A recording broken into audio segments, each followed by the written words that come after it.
ตอนนี้ต่อพี่น้องนะติดประตูเรียบร้อยพี่น้อง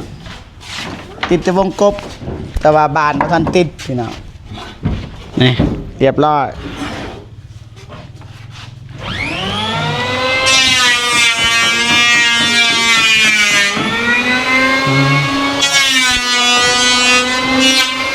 อันนี้เริ่มแล้วพี่น้องเอ้ยเบลเลยจะไงครับเริ่มบริภาคพรเลยทีมงานไอ้แต่เฮ็ดอย่างเดียวใส่ลุยใส่จวดพักบันเดียวบันแล้ว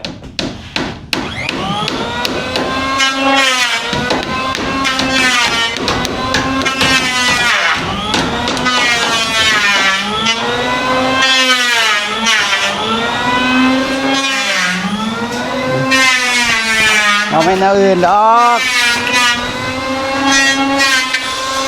เอา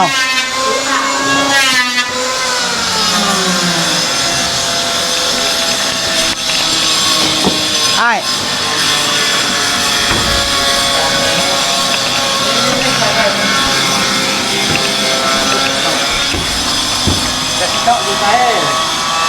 นี่เบื้องนี้อันนี้ป่ะเบื้องนี้ป่ะไหนป่ะอ๋อจับเบื้องนี้สนิทตอกตีไปฝุ่นเลยอยู่นี่ป่ะ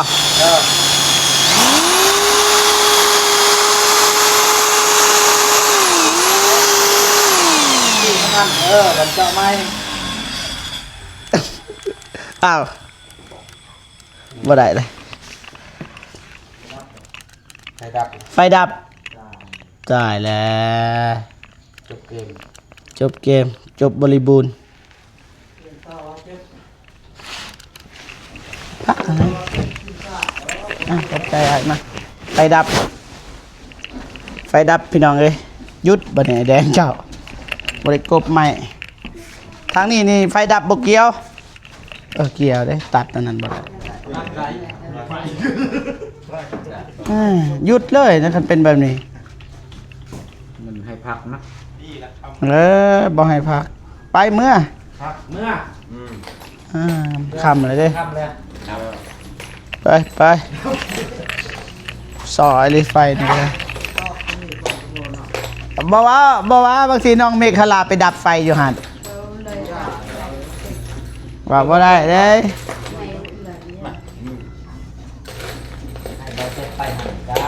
ว่าไปเคลียร์กันอยู่หันที่กันทำได้แล้วยาจะให้บ่เก็บไปดับไฟจ้าแม่มันดับนะตามเบิ่งเคลียร์กันอยู่หันได้ให้ลูกชายหรือลูกสาวก็ได้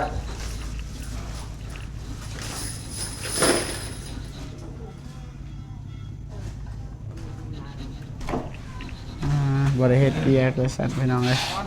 ปากก่อนอยากเฮ็ดอยู่เนาะไฟดับก็ยังสิเฮ็ดอยู่มันให้เฮ็ดมือละผ้าแม่นไฟดับตลอดแต่ว่ามันก็ไวเจ้าเราบอกให้พักไผเว้าเจ้าอะไรบอกแต่ว่าบ่ว่าพักก่อนนั่งก่อนนะไฟดับอยู่บ่ได้เฮ็ดเตี้ยวแล้วมันลึกว่าเอามันจะอยากถามเรื่องมืออื่นนั่นแหละซื้อยังให้อ้ายซื้อเลยซะแห่ทรายแม่นแห่ทราย100,000แม่นสอบ100,000แล้วก็แห่ทรายพอดี300,000เนาะแม่น300,000ปูน75 75,000 375,000พอดีดินบล็อก180,000แม่นบอก180,000พอดี600,000 150,000น้ำมันรถ50,000น้ำมันรถนะ50,000100,000แล้วขึ้นค่อยลงค่อยธรรมดา100,000แม่นก็สิเป็นหยังแสดงว่า650,000แม่นรวมหมด650,000โอเค 1,000 บาทพอดีได้พักผ่อนเลยไม่จะว่าให้อายซื้อเลยมื้ออื่นจ้าโดนนะ พักพรมันได้เก็บอาวุธนี่แหละอาวุธของสร้างมันเป็นอาวุธปืนนะกรวดเบิดเมียนเบิดแล้วอาวุธบริเหตุต่อมาเสียทายให้พ่อแม่พี่น้องเบิ่งอีกครั้งพี่น้องเนาะย่างแต่ทางนี้กำลังสิเฮ็ดเบื้องนี้พี่น้องนี่กำลังสิแอบไปเลยไปดับทางนี้เรียบร้อยนี่ไม่บ่ มากระยา พัก เลย เลย พักผ่อน มันค่ำแล้วดิกระเทินเลยดิมัดเมียนนี่นี่นี่เพียงทางนี้ ลอยเบิดจ้ะนี่นี่เรียบร้อยนี่เรียบร้อยทางหน้าติดวงกบเรียบร้อยมื่นเอ็ดนี่ยังมื่นเอ้าเวียกของอ้าย อยากของอ้ายติดประตู ติดประตู แล้วก็ล้อมข้างนี้แล้วทางหน้าก็ได้เฮ็ดทางหน้าก่อน เอ็ดทางหน้าก่อนดอก งั้น เดี๋ยว ลงตอบลงตาเลย แต่ว่าจุอ้ายนี่ก็แอม แมน แอมคือเก่า คนแอบ แบ่งเวียกกันแอมมัน2คนเด้คนเดียวบ่ได้คันเฮ็ดคนเดียวได้นี่คือว่าสุดยอดอะ คนเดียวได้มันก็รวยแล้วเนาะ แมนอันนี้มันหักเลยรวยบ่คันเฮ็ดคนเดียวได้ เฮ้ยนี่เท่าไรก็บ่ได้ปั้นให้หมู่เนาะ แมน มันสั่งบ่รวย แต่มันเฮ็ดบ่ได้มันหนัก คนเดียวเนาะ ต้องจังซี่ แห่งไมเซอร์ลาอีกพอดีแตกเลย แม่น หัก นี่ก็คือจังซี่แหละเอาซื้อได้สั่ง3คนคนละ2ล้านกีบ คนละ2ล้านกีบสบาย คนละ2ล้านพอดีคนละ2ล้านเอ้า คันว่าคนที่เฮ็ดบ่เป็นแน่ก็เป็นเดือนพุ่นก็เสียเวลาเป็นเท่าไหร่ล่ะไปเก็บกาแฟดีกว่ามื้อละ200,000 มันละ200,000ปลาย 5มื้อก็ได้ล้านป้ายเลย มือแมน 10มื้อก็ได้3ล้านพุ่นแหละ เนาะ เอ้ามื้อละล้านป้ายจังไร เอ๊ะจะได้เอานาทีของอ้ายเฮ็ดเถื่อน นั่นแหละอ้ายสมมุติว่าซื้อๆนะ อ๋อ แต่มันก็มันบ่ได้เกี่ยวกับว่าเฮาเฮ็ดอันนั้นนะ บ่ไหวอันนั้น สิเทียบกับคนอื่นบ่ได้อีก แม่น สิให้คนอื่นได้มื้อละ100ล้านเฮาสิได้มื้อละ100มันก็บ่ได้ แม่น บุญภัยบุญมั่นนะเงินคำนี่ก็ได้ ของจังซี่ก็คือกันแหละเฮามักเฮ็ดสายนี้ก็มาสายนี้ แม่นได้น้อยก็ยา น้อยก็ยาวงานเฮาก็เฮ็ดไปเรื่อยๆมันสิมีบัตรมันสิลายแต่ว่า นี่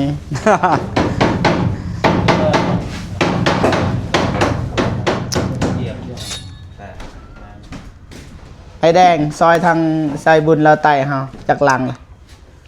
ซอยทางเฮานี่นะบ่เว้าทางอื่นเลยน้องเดิม แม่น น้องซาลี สาลี น้องบ้อง น้องกระเดย แม่น น้องฮานนี่ น้องฮานนี่คนละครึ่งกับสร้างเพิ่นอยู่บ้าน ปั่นกัน ปานกัน ปั่นเงินกัน แต่เงินเราหลายกว่า ลายกลัว เราอยู่สูงเลยมันเสียวอยู่สูงมันเออ เขาอยู่ต่ำเนาะ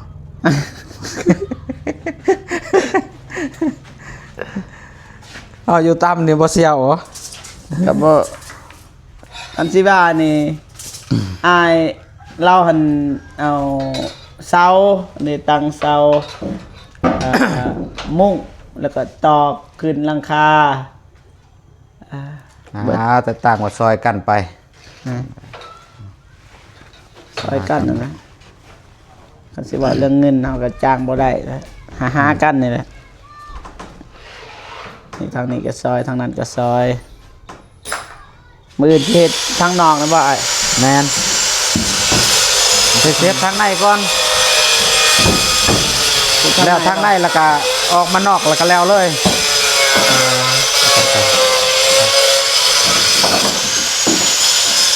เห็ดห้องนอนเนาะ แมนแล้วก็บักลูกตั้งนี่ยังเอาวงกบติดวงกบบานประตู สีนี่คันสิเว้า ร้อย งามเด้อ แมนมันแบบว่ามันบ่เศร้ามัน คันเทือนก่อนนี่แพงได้สีนี่บ่ฮู้คือกันจักคือแพง แต่ว่า คือกัน ทางหนึ่งจักหลายเป็นใดประมาณ5-6 แสนหรือ7 แสน แต่ว่ามันแพงสีนี่ว่ามันงามคันเฮ็ดใส่เขื่อนก่อนะเขื่อนปูนเขื่อนอีหยังละเขื่อนดินเขื่อนว่าเขื่อนหยังเขื่อนดินบ่ แมนเพื่อนบินละเพื่อนบินละ พักพรบาทนี่เรียกว่าพ่อน้องฮันเสร็จต่อบ่ อนามัยตรงนี้บ่แม่นเฮ็ดต่อติดทางในประตูอ้ายประตูทางเข้านี่แหละแม่นทางนั้นบ่ย่างอ้อมมานี่เนาะย่างอ้อมคิดว่าทางนี้มันสบายทางนี้มันบางทีลูกๆนอนเด้ทางนี้ ขนาดก็บ่เป็นหยังเป็นไงแบบว่าจังแล้วสตาร์ทเอามาเลยขนาด อ๋อแต่ประตูข้างนอกเขาเคย เข้าใจแล้วตามสุนทรสุนเผาสันซะ เลย ไอ้แดงก็เฮ็ดเอาใจนั่นแหละ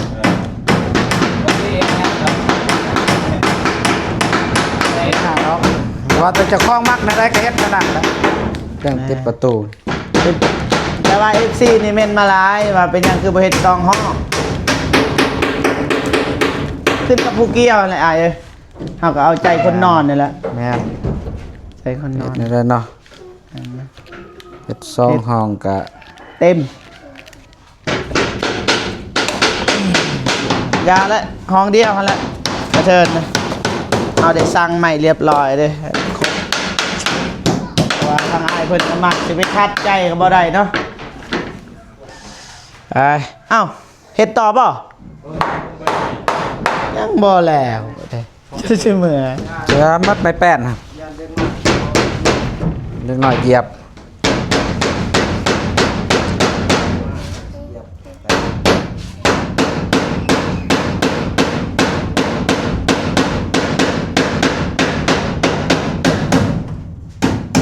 ตอกแบบระมัดระวัง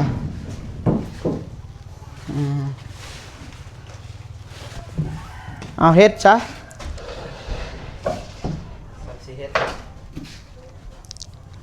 ไผดับบ่ได้เฮ็ดอีก ให้มาเลยดิเฮ็ดต่อยคำนะFC มาเบิ่งพี่น้องสบายดีเด้อ น้องสายสบายดี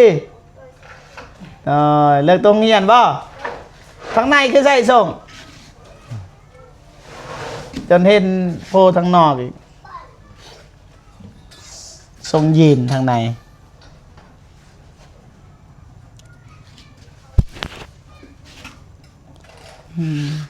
ห้องเพลงไปสบายดีกล้องไว้ สบายดี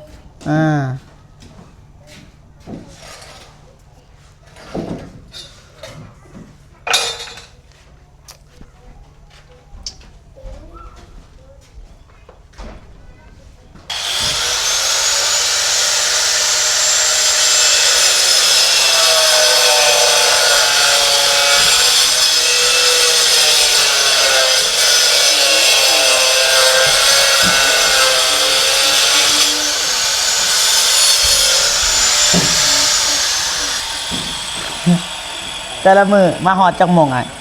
ประมาณ8-9 โมง8 โมง 8 โมงหอดเนาะ 8 โมงหรือ9 โม บ่ ง สาบ่ไวมาไกลเด้อยากรอเด้คือไอ้แดง หึ อยากรอคือไอ้แดงเนี่ย ก็รอคือกัน อยากรออยู่ แต่พอให้ซ้ำนี่รออยู่อยากมีเมียนะบ่แม่นอันอื่นนะคนรอมีเมียแต่เฮาบ่รอบ่มีเมียบัด มาสิอุกใจสำนักเนาะของ คันอยากเศร้าเขาอะบ่มีแท้เจ็บแล้ว นั่นได ว่าคันอยากเอาบ่แต่งบ่มีแท้ เฮาบ่มีเด้อ แม่น แต่คอแบบสาวแบบฟรีๆนะ อันแล้วมันบ่มี บางทีมีคนใจดีเด้อ ว่าแล้วแต่ มีว่าลงไปนี่มันว่าให้ซื่อๆนะ ครับต้องเบิ่งผลงานเจ้าก่อนเขาสิให้ซื่อ คนยาก ๆอืม นั่นแหละ เบิ่งผลงานเจ้าก่อนจะสร้างมาความดีอยู่ใส่จะเอาไปเฮ็ดเวียกเขาก่อนไปเสียหญ้าหรือว่านั่นได้ก็ได้ ให้พ่อแม่เขาเห็นใจเจ้าเขาจังสิยกให้ลูกสาวให้เจ้า คือนั่นนี่เห็นแล้วมีแต่ถ่ายคลิปเดี๋ยวนี้บ่มีเวลาไปซอยพ่อเฒ่าแม่เฒ่า เออ ตอนนั้นแล้วมึงจะเอากระดองกับ บ้านนี้นี่จังซี่บ่เจ็บ โดย หามองได้บ้านน่ะเดี๋ยวนี้ก็สิประมูลเฮือนตัวนี้นี่ก็สิเฮ็ดเฮือนหลังนี้นี่ให้ลูกสาวนี่ค่อยคอได้บ่จะก็ว่าซับแต่งคือกันบ่ มันบ่มีเงินนี่แหละ เอากังั้นผู้ใหญ่เพิ่นส่งให้เจ้าแล้วกัน บ่ได้ เอาให้เพิ่นช่วยเอาสมมุติว่าจังซั่นเนาะพ่อเอ้ยแม่เอ้ยเฮาก็ขอนำเข้าแหล้วนำผู้ใหญ่เนาะเดี๋ยวนี้ก็ยังได้ผู้นี้นี่นะนึงมาเราก็ทุกข์ก็ยากกันน่ะได้ก็บ่แม่นสิอยู่ดอกเอาเมื่อเฮือนเจ้าพุ่นแหล้วเอาเมื่อบ้านเจ้าพุ่นสมมุตินะก็ลองเว้าเบิ่งเอาไปได้บ่ได้เออ บ่แม่นแนวเฮามักว่าไปซอยผู้สาวเฮาเมียเฮา แต่เฮาบ่มีมันทันได้ลมไผนะนอกจากน้องเดิมนี่ น้องเดิมมีเฮือนแล้ว น้องเดือนก็น้องเดิมก็เว้าเลยเด้ว่าเดินบ่ได้จะพร้อมก็เอาเลย เห็นบ่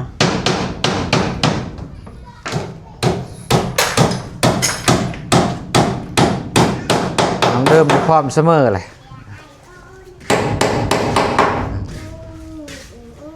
ไปหาน้องเดิมด้วยว่าฝนบ่ได้มา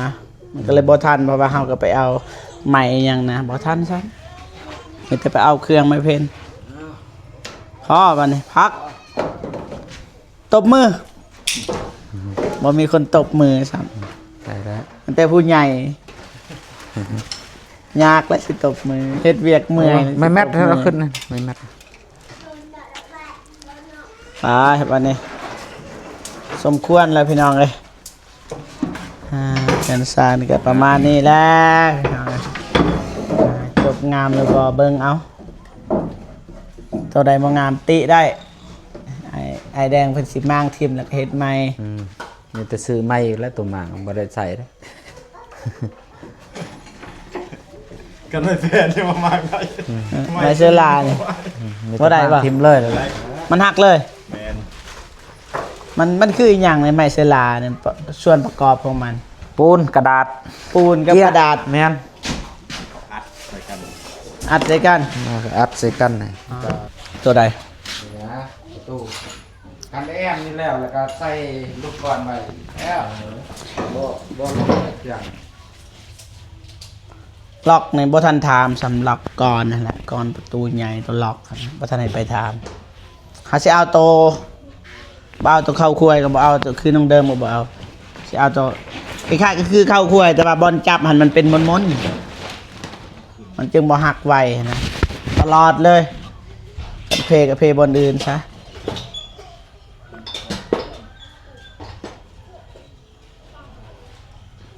ไปวันนี้ไอ้ นะครับ ลงแต่ ให้เราบ่ใหม่ ให้แล้วพอต้องหานอนามัยวันนี้มิดเรียกไอ้สร้างเพิ่นล่ะเด้ทางเฮาก็สิกลับแล้ว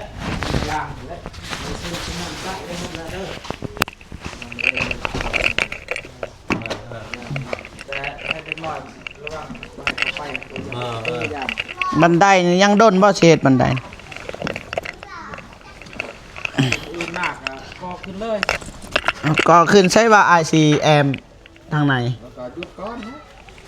เอาให้มันแข็งเด้ โอ้ เฮ็ดมันแข็งแล้วก็เฮ็ดทำอื่น ได้ไปกลับบ่ได้กลับเด้นะยืนบ่ได้กลับ ให้น้องเขาไปเอาเสือกประทัดได้บ่อยู่เฮือนมันก็เลยกลับปลาเลื่อยปลาตอม เสื้อกันยัง เสือกเพียกนะเอ็นน่ะเสือกเอ็น ได้ สีดำมันนะด คือจะว่ายันลืมอย่างเดียวตอนนั้นแหละปัญหามันมีแต่ IZ อีกเทื่อนึง ำโอเคมาเลย ตอนเช้าบ่ตอนเช้าให้อายทักรถตอนเช้าส่งเสียงมา โอเค ไปโอเคพ่อพี่น้องเนาะเบาเจ็บก็สิจบคลิปก่อนเนาะจังใดก็ขอบคุญขอบคุณเนาะคุณยายใจดีทุกท่านที่เข้ามาให้กำลังใจเบาเจ็บตลอดมาเนาะหักแพงเบิดสุกูสุคนพี่น้องเนาะพอๆกันมื้ออื่นสำหรับมื้อนี้เบาเจ็บก็สิกลับบ้านก่อนเนาะสบายดีเด้อบ๊ายบายพี่น้องกลับบ้านก่อน